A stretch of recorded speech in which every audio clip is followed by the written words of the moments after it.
Hello guys! Welcome to my YouTube channel. Ngayon ituturuan ko kayo kung paano mag-auto caption sa CapCut. Una, pindutin ang CapCut app. Then, wait lang natin. At pag nasa CapCut na tayo, pindutin ang new video.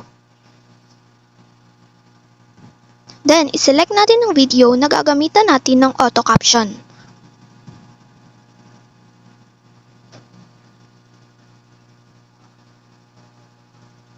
May makikita tayong text sa baba. Pindutin lang natin ito. Then, may mag-a-appear na auto captions. Pindutin lang din natin ito.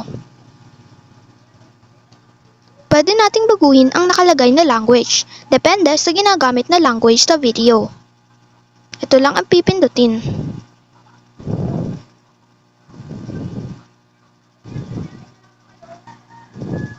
Pwede din nating baguhin ang templates.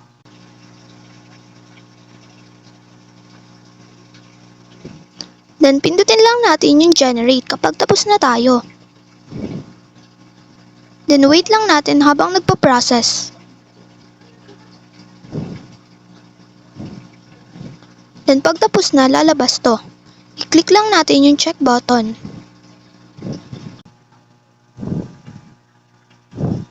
Pwede ding palakihin o paliitin. Pwede din nating baguhin ang style.